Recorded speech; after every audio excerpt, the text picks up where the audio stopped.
Hi guys, today i-check natin ang ating mga pananim na garlic. Let's go check it out. So ito na sila guys. I can't remember exactly kung kailan ko tinanim. I think it's been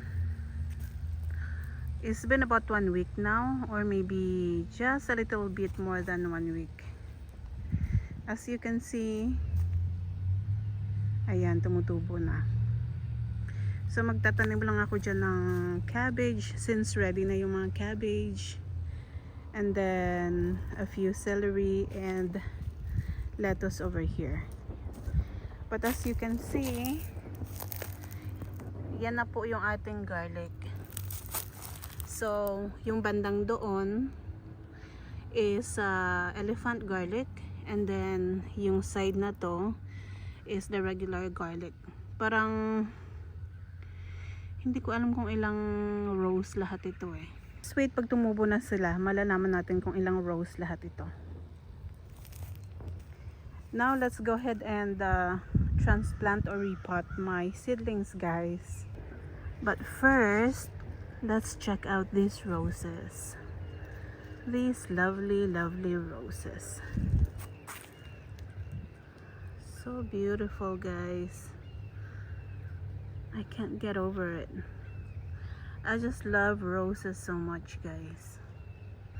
I love it so much that even in the Philippines I want to grow them. Any kind of roses, you know. And then let's check my onions as well, since nandito na rin lang tayo.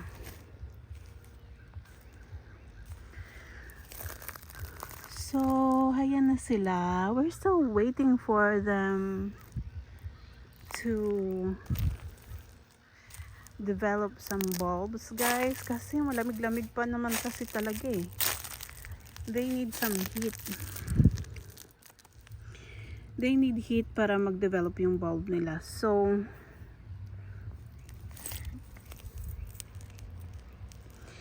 I'm thinking they're not gonna be ready until, I don't know, May maybe?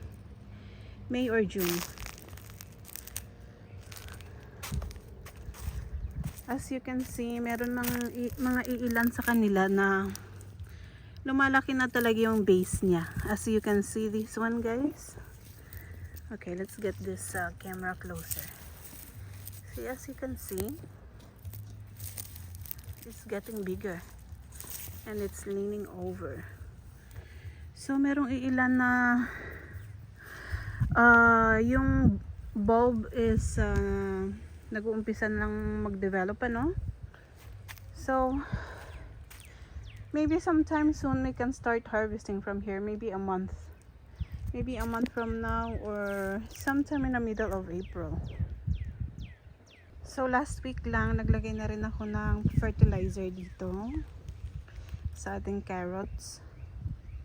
Yung buong garden bed, or yung buong raised garden bed na yan, nalagyan ko ng fertilizer. At tingnan nyo ito guys, yung hibiscus, oh, lumalabas na talaga yung mga dahon niya, oh. I think ito yung kulay blue or purple ang kanyang bulaklak, hibiscus. And also dito sa onion na to,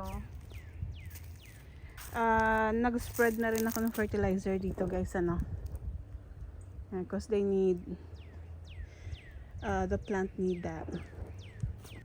Tingnan nyo naman itong aking rose, oh. I forgot which rose this is, but this is also a climbing rose. Look at that, meron siya mga bagong mga bagong usbong ba, bagong dahon. Ayan. Ito naman yung kulay pink na climbing rose. Isa lang naman yung climbing rose ko na kulay pink eh. Tingnan nyo naman itong lettuce na to guys. Oh, napaka healthy. It's starting to it's starting to grow taller. Ibig sabihin, pag nag-grow taller na yung mga lettuce natin, they're gonna start setting some flowers tsaka seeds. So, ganyan ang nangyayari. But yung isa is mababa pa naman. So, harvest lang kami ni Dylan dito ng harvest. Kasi meron pa naman ditong ibang lettuce yun. We have more lettuce. Kaso lang maliliit pa talaga yung ibang lettuce ko. Ayan. Yung isang lettuce dito ay binunot ko na kasi tumatangkad na din siya. At ito yung romaine lettuce from I think December na hinarvest ko and then dinala ko sa Miami. But ito yung tinira ko kasi gusto ko mamulaklak siya. So I can harvest the seeds.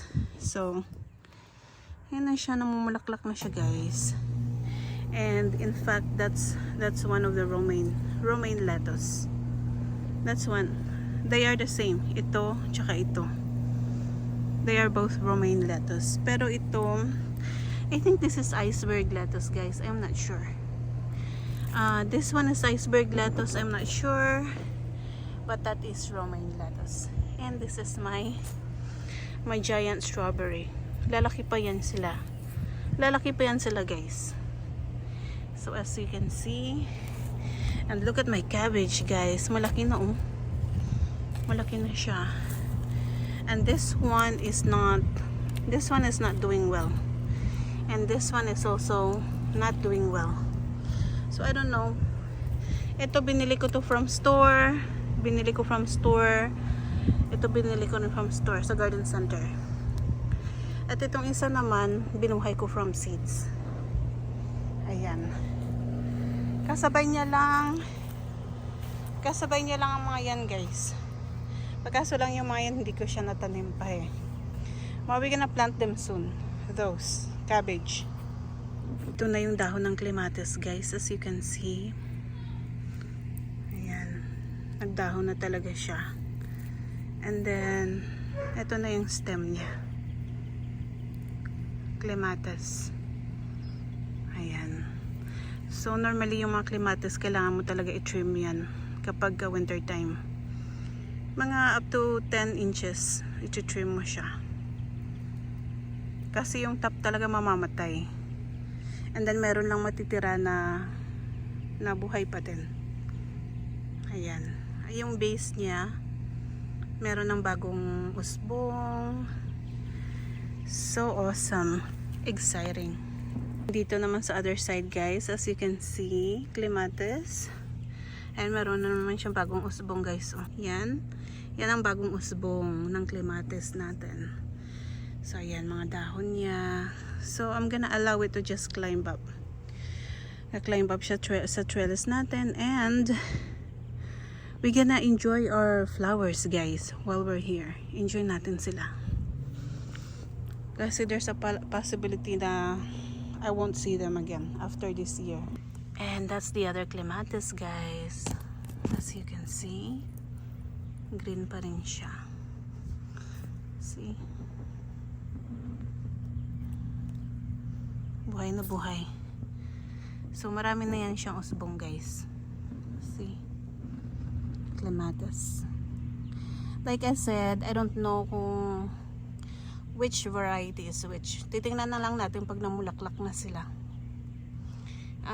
They should be flowering sometime ngayong springtime. So we'll wait. And this is my at last rose guys. Nag-spray ako dito ng para sa pesticide, insecticide. Just couple weeks ago. Hindi ko na maintain yung schedule. But it looks like wala na yung mga bugs ba. But supposedly my schedule pag nag-spray ka ng pesticide tsaka insecticide. My schedule yan and you have to keep that schedule. But look at this rose. So looking healthy. So let's go ahead and repot our seedlings guys. Kasi ang dami kong kailangan i-repot. And then some of the peppers I need to transplant, as in itatanim ko na sila sa grow bags. And by the way, these are my other two clematis guys. Ayan. Buhay na buhay. And then that's the other one. Meron siyang leaf buds. Ito yung aking water fountain, guys. Inempty ko lang yung tubig, pero hindi ko na talaga siya na-on kasi we'll try to turn it on this spring. So let's go repot, guys. Let's do it. Okay. Look at this.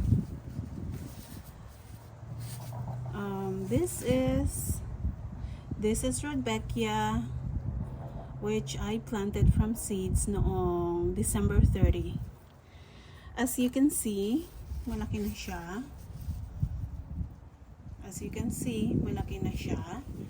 So let's go ahead and transplant this. Okay. We're probably just gonna do half of this for now. Kasi napakadami nito, guys. So let's just do half of these.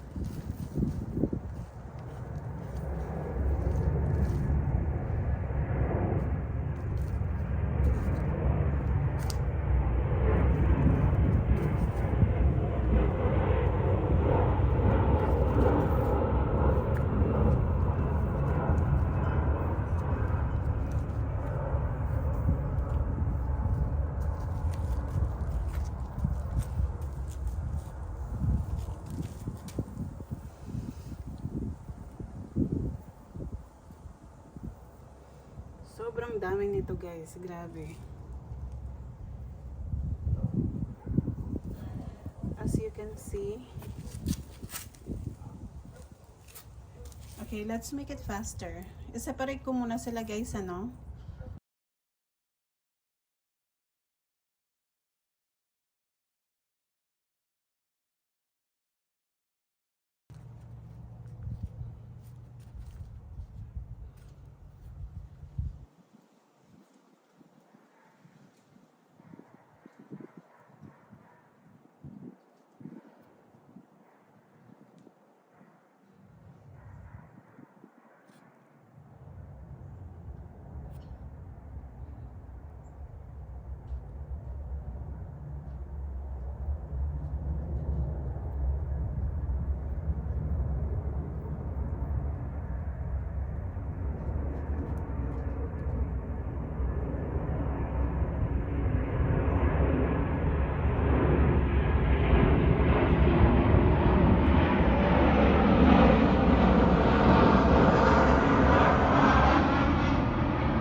So, ayan, guys. I put 2 in one pot.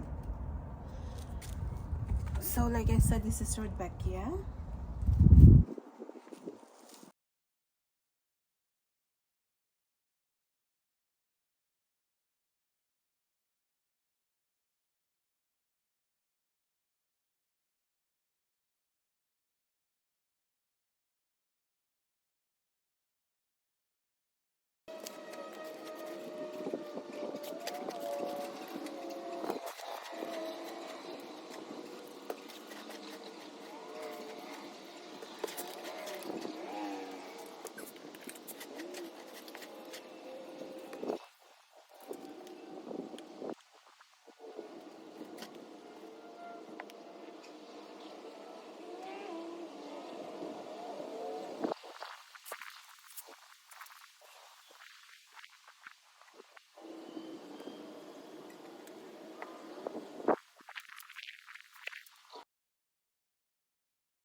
So, let's repot this, guys. Not repot, but let's transplant them. As you can see, masyado na silang leggy. Mahabang yung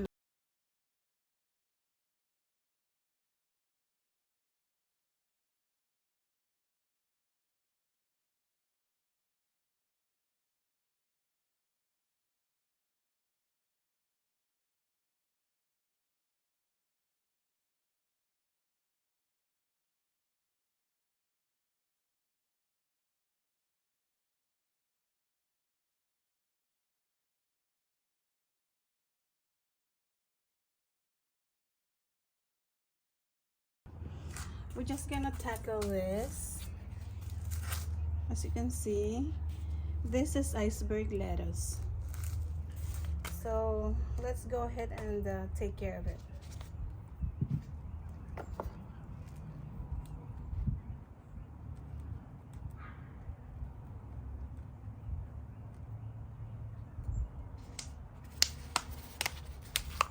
I'm probably just gonna do half today kasi as you can see, napakadami ito. So let's save the other stuff for another day.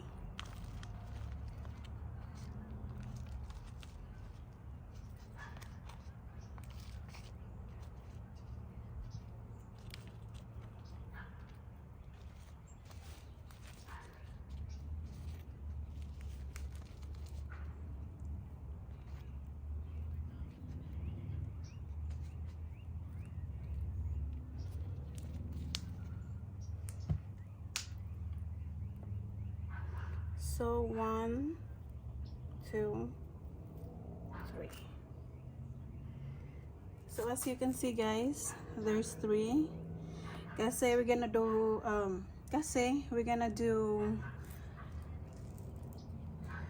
3 plants or 3 seedlings in 1 pot. May butas na yan. So okay, let's do it.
So, that's it. Ang liliit nila, guys.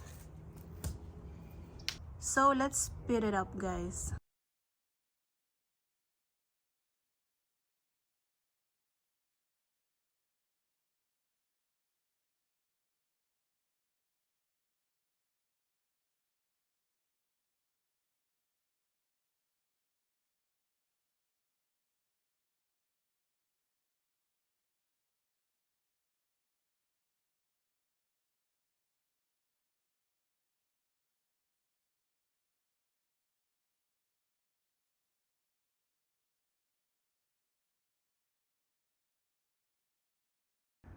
So, guys, I'm done.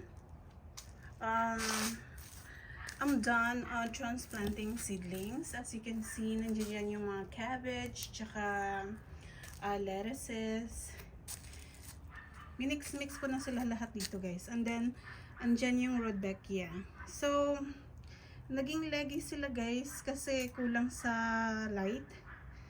But, as soon as healthy seedlings na sila dyan, pag meron na silang healthy roots, pwede na natin silang ilagay sa ilalim ng araw, ano?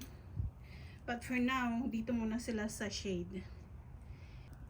Andyan naman yung ibang mga lettuce. Mga lettuce nandiyan dyan. And then ito yung mga yellow cone flowers na nilabas ko na sila. Nilabas ko na sila from the shade. Maaarawan sila dito tomorrow.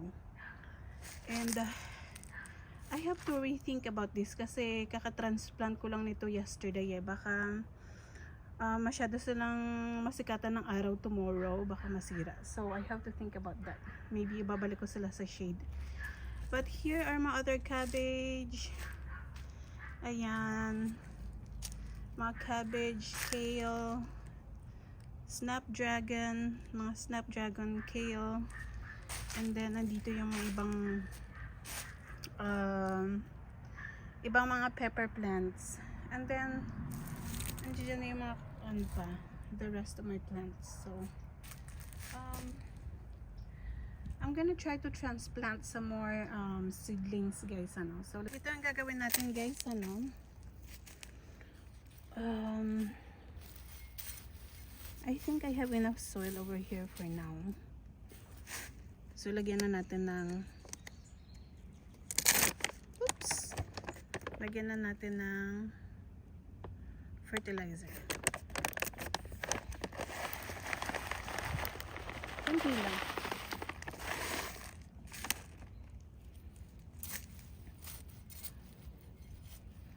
So, pepper plant ito, guys. Ano?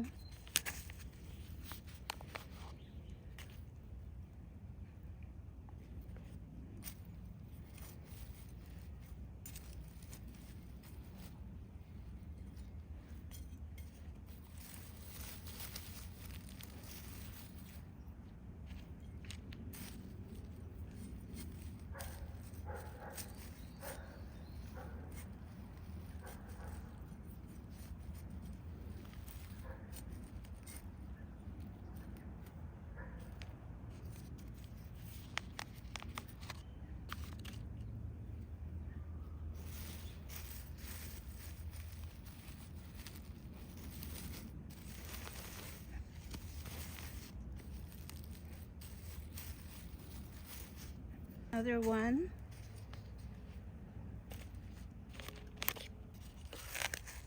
Let's put a little bit of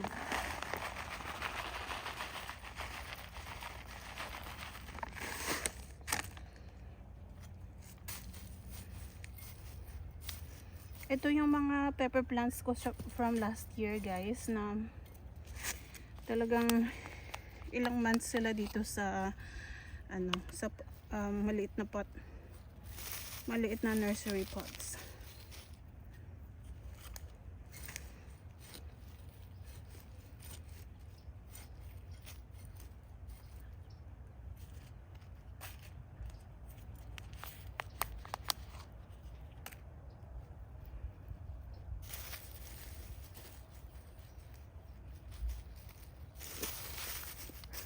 Let's plant this, ano, guys, kangkong. My plan this year is to just plant all of my kangkong plants dito sa mga ano, sa mga, what do you call this? Dito sa mga, what do you call this thing? Dito sa mga grow bags. Ayan, grow bags pala. So,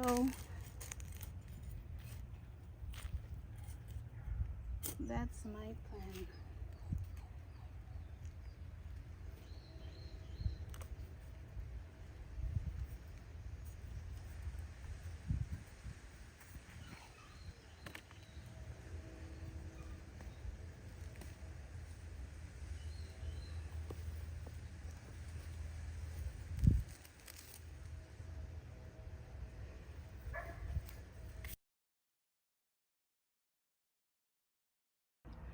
So, yan na yung second, okay. So, ito na yung pang tatlong grow bag, guys. Ayan. We're gonna put it to the side. And then, we're gonna do that one next.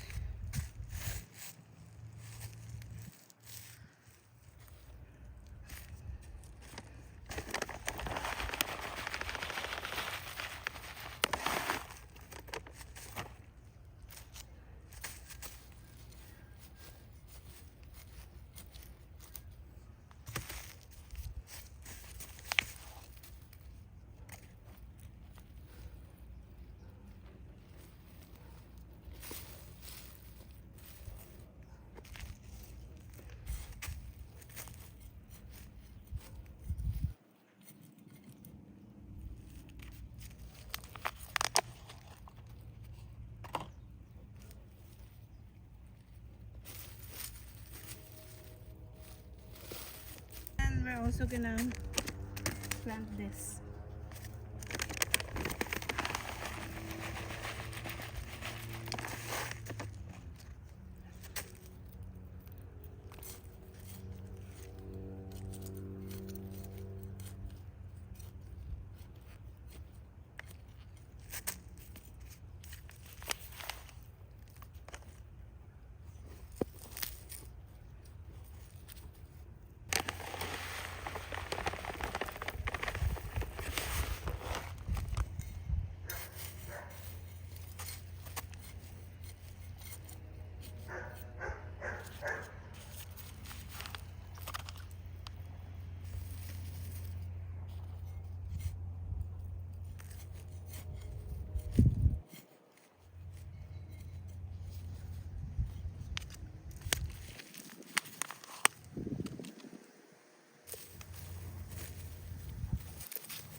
So tapos na guys.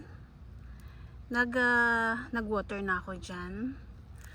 In the next couple of days, yung mga grow bags ko ay itatapping ko sila ng mulch na ganyan. Natural mulch ang tawag dyan guys. So itatapping ko mga ito kasi as you can see, bumaba ang soil.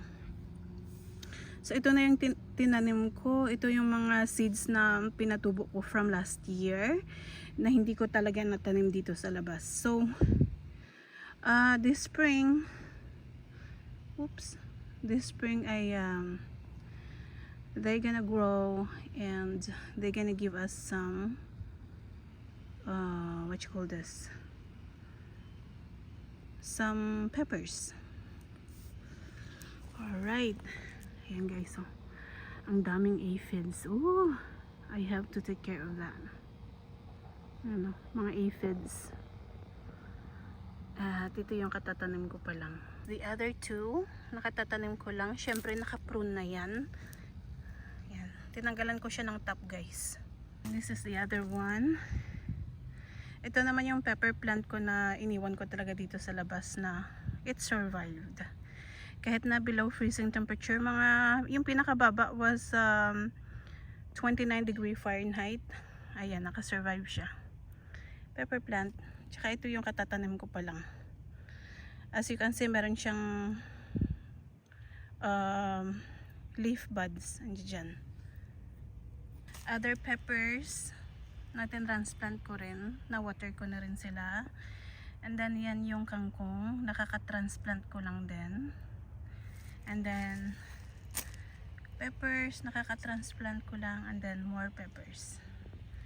So we'll see guys. I'm probably gonna have to put a little bit more fertilizer for these, but so far they are good to go for now. So ayan lang guys, thank you so much for watching.